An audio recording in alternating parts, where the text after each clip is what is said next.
کہ اللہ کے ساتھ انسان اپنے تعلق کو مضبوط کر لے، اللہ کے سامنے گڑ گڑائے، اللہ سے مانگے خوب، تو اللہ تعالی انسان کی، اپنے بندوں کی دعاؤں کو، حاجات کو پورا فرماتا ہے۔ کتنے ہی صحابہ ذکر کرتے ہیں، یہ چیز ہم نے نبی علیہ السلام سے سن کر یاد کی، خواتین نبی علیہ السلام سے سن کر یہ صورت یاد کی، دعائیں اذکار سن کر، یعنی اس انداز سے وہ سنتے کہ انہیں ساتھ ساتھ یاد بھی کرتے جاتے تھے۔ تو یاد کرنے کا، حفظ کا اپنے اندر جذبہ اجاگر کرنا چاہیے ہمیں۔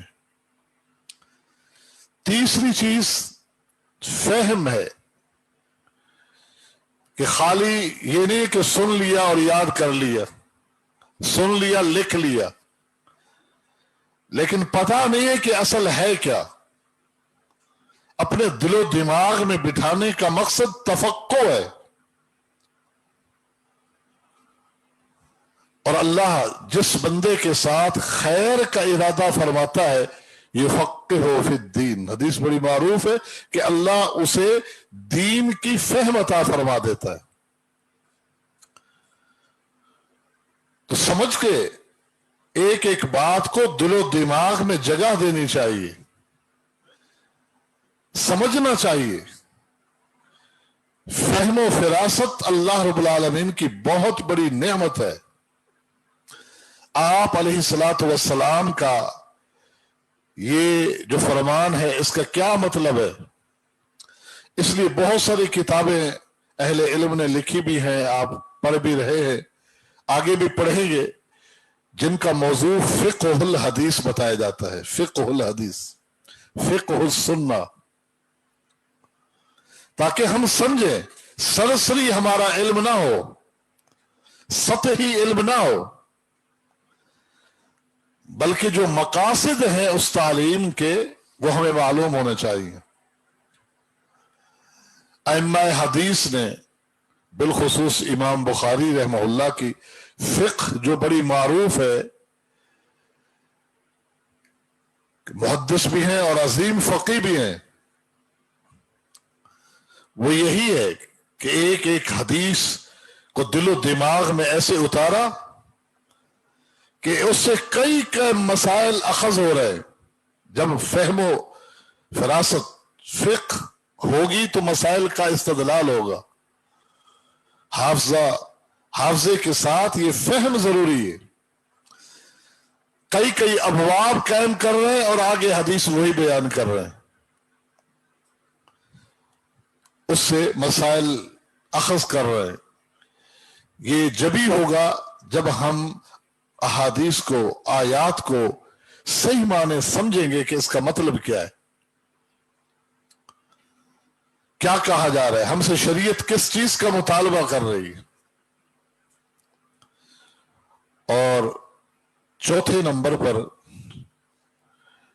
جو کچھ سنیں اس پر عمل کریں، عمل بالقرآن، عمل بالسنہ، عمل بالحدیث، یہ جذبہ بھی ہمارے اندر ہونا چاہیے، سننے کا اور عمل کرنے کا۔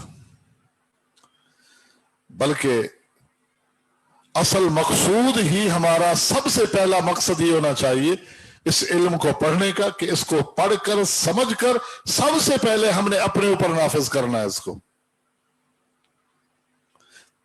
صحابہ کرام جو فرما رہے ہیں تم الوحی و تم العمل، یہ کتنی بڑی بات ہے کہ ادھر اللہ کی وحی کا نزول مکمل ہوا اور اس پر عمل بھی مکمل ہو چکا ہے۔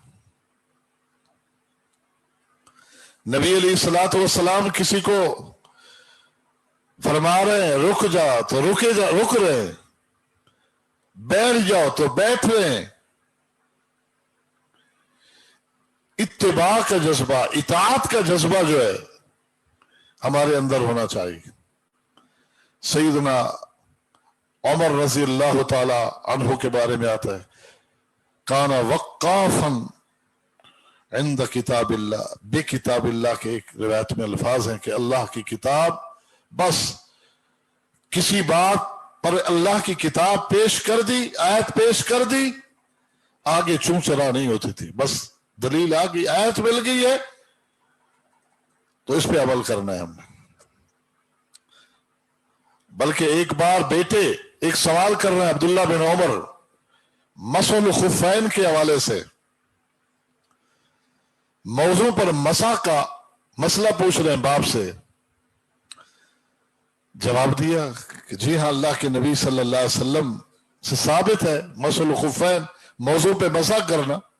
بیٹا کہتا ہے ابا جان میں نے سیدنا سعد بن ابی وقاص سے بھی یہ سوال کیا ہے، تو بیٹے انہوں نے کیا جواب دیا؟ کہا انہوں نے بھی یہی فرمایا ہے کہ اللہ کے نبی صلی اللہ علیہ وسلم سے ثابت ہے کہ آپ بھی مسح فرماتے تھے موضوع پر۔ بیٹے کو تنبیہ کی، کہا عبداللہ جب تجھے سعد نے اللہ کے نبی کی حدیث بتا دی تھی تو پھر مجھ سے کیوں پوچھ رہا ہے؟ جب تیرے سامنے اللہ کے نبی کی حدیث آ جائے تو اب تو عمل کرنا ہے، فلا تسأل عنہ احدا، اب آپ کسی سے بھی سوال نہ کریں، حدیث آ گئی نا، اب آپ سوال کرنے کا مقصد کیا ہے کہ کوئی اس حدیث کے خلاف تمہیں کوئی بتائے؟ تم چاہتے یہی ہو اگر کہ حدیث تو مل گئی، اب لوگوں سے دوسروں سے پوچھنے کا کیا مقصد ہے کہ کوئی اللہ کے نبی کی اس حدیث کے خلاف تمہیں کوئی بات بتائے؟ سیدنا عمر ہی رضی اللہ تعالی عنہ حج بیت اللہ کے موقع پر طواف کے لیے ساتھیوں کے ساتھ تشریف لے گئے۔ وہ حدیث بھی بڑی معروف ہے، حجر اسود کا بوسہ دیتے ہوئے کیا کہا؟ اے پتھر میں جانتا ہوں تو پتھر ہی ہے، نہ نفع دے سکتا ہے نہ نقصان، اللہ کے نبی کو نہ دیکھا ہوتا کہ آپ کو بوسہ دیتے تھے تو ما قبلتو کا، میں بھی تجھے بوسہ نہ دیتا۔ پھر آگے شروع میں طواف کے 3 چکروں میں رمل ہے، دل کی چال پنجے پر مردوں کے لیے۔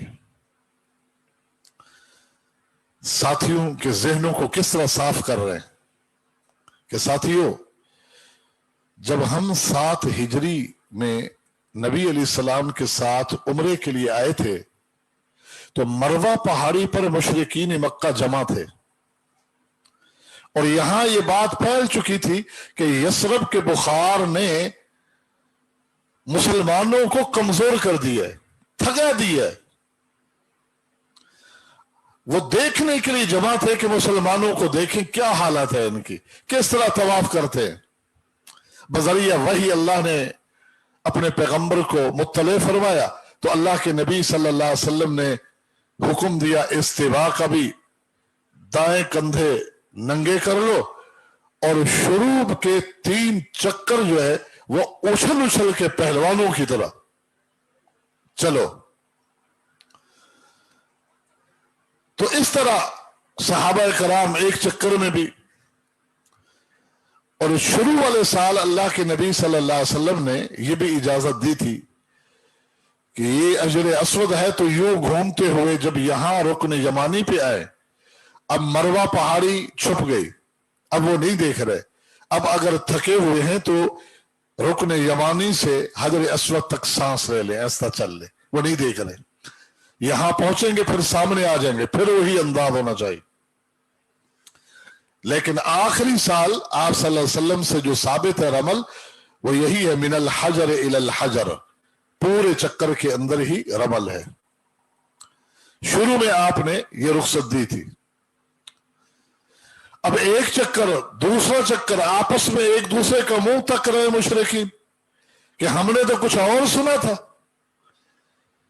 ان کی حالت دیکھو، یہ تو چلا نہیں جا رہا، ان سے اچھل رہے ہیں، مارے طاقت کے گھمنڈ کے، ایک ایک کر کے اٹھنا شروع ہو گئے۔ تیسرے چکر تک سب جا چکے تھے، اب اللہ کے نبی نے فرمایا کہ اب بقیہ چکر جو ہے آہستہ آہستہ عام روٹین میں چل کر پورے کرو۔ تو سیدنا عمر نے یہ واقعہ بیان کر کے فرمایا لوگو آج مکہ کو اللہ رب العالمین نے مشرکین سے پاک کر دیا ہے، تو آج میں رمل کیوں کروں؟ آج تو اللہ رب العالمین نے یہاں کوئی مشرک نہیں رکھا،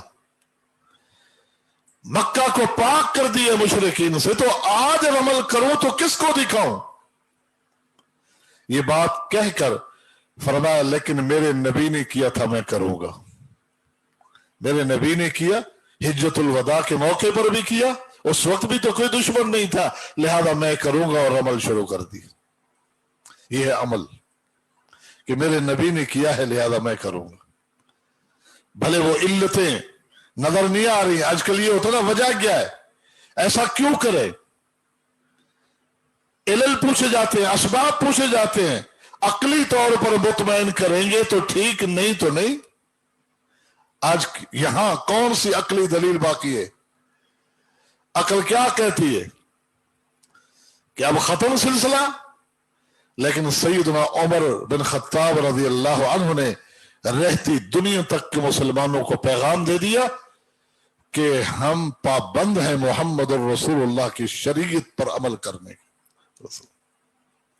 تو عمل کا جذبہ بیدار کرنا چاہیے اپنے اندر۔ اور پانچویں اور آخری نصیحت اس حدیث سے جو ہمیں مل رہی ہے وہ یہ ہے کہ دین سیکھیں اور اس میں پختگی حاصل کریں، عمل کریں، اور اس کے بعد ہماری یہ ذمہ داری ہے کہ ہم اس دین کو آگے پہنچائیں۔ یہ ذمہ داری میرے اور آپ پر کس نے لگائی؟ اللہ کی طرف سے عائد ہے، کنتم خیر امت اخرجت للناس، تمہیں اس لیے پیدا نہیں کیا گیا کہ تم کھاؤ پیو مزے اڑاؤ مال و دولت کے انبار جمع کرو، یہ ساری چیزیں تو ضروریات زندگی جہاں تک ہے، لیکن تمہیں پیدا کیا گیا ہے اخرجت للناس اے لاصلاح الناس، لوگوں کی اصلاح کے لیے۔ اور اس کی وضاحت اور باقاعدہ ڈیوٹی اور ذمہ داری کی شکل میں حجت الوداع کے موقع پر نبی علیہ السلام نے مینا کے میدان میں ایک تاریخی خطبہ ارشاد فرماتے ہوئے یہ فرما دیا تھا۔ پہلے پوچھا حل بلغتکم، بعض روایات میں حل بلغت، لوگوں سے پوچھا کیا میں نے اللہ کا دین تم تک پہنچا دیا؟ لوگوں نے بیک زبان کہا جی ہاں آپ نے اللہ کا دین ہم تک پہنچا دیا۔ جب سب اقرار کرنے لگے، شہادت والی انگلی آسمان کی طرف اٹھائی اور فرمایا اللہم شہد، اللہم شہد، اے اللہ گواہ ہو جا، اے اللہ گواہ ہو جا، میں تیرا دین ان تک پہنچا چکا۔ یہ خود اقرار کر رہے ہیں۔ اس کے بعد کیا فرمایا؟ فَلْيُبَلِّغِ الشَّاهِدُ الْغَائِبُ، میری ڈیوٹی ختم، اب تمہاری ڈیوٹی ہے کہ جنہوں نے سیکھ لیا وہ ان کو سکھائے اور دین وہاں تک پہنچائیں جنہوں نے نہیں سیکھا۔ فَلْيُبَلِّغِ الشَّاهِدُ الْغَائِبُ کہہ کر امت کی ڈیوٹی اللہ کے نبی صلی اللہ علیہ وسلم نے لگا دی، اور امت کے علماء کی کہ سیکھو، جب سیکھ لو اب ان کو سکھاؤ، دین وہاں تک پہنچاؤ جو نہیں جانتے۔ ہمارے اسلاف نے اپنی اس ذمہ داری کو سمجھا، صحیح معنی سمجھا۔ اس کا بین ثبوت یہ ہے کہ کتنے فتن آئے اس سے پہلے اور کس قسم کی یلغاریں ہوئیں، ان سارے فتنوں اور فتنوں کی یلغاروں کی باوجود حکومتی سطحوں پر اس دین اسلام کو مسخ کرنے کی، مٹانے کی کوششیں کی گئی، لیکن انہوں نے اپنی اس ذمہ داری کو ذمہ داری سمجھتے ہوئے وہ کام کیا کہ جس کا نتیجہ ہے آج اللہ کے پیغمبر کا پہنچایا ہوا وہ سچا دین من و عن ہمارے پاس موجود ہے۔ یہ ان کی کاوشیں، اللہ ان سب سے راضی ہو، یہ ان کی کوششیں، انہوں نے اپنی زندگیاں بسر کر دی اس حوالے سے، کیونکہ اپنی ڈیوٹی کو ڈیوٹی سمجھا۔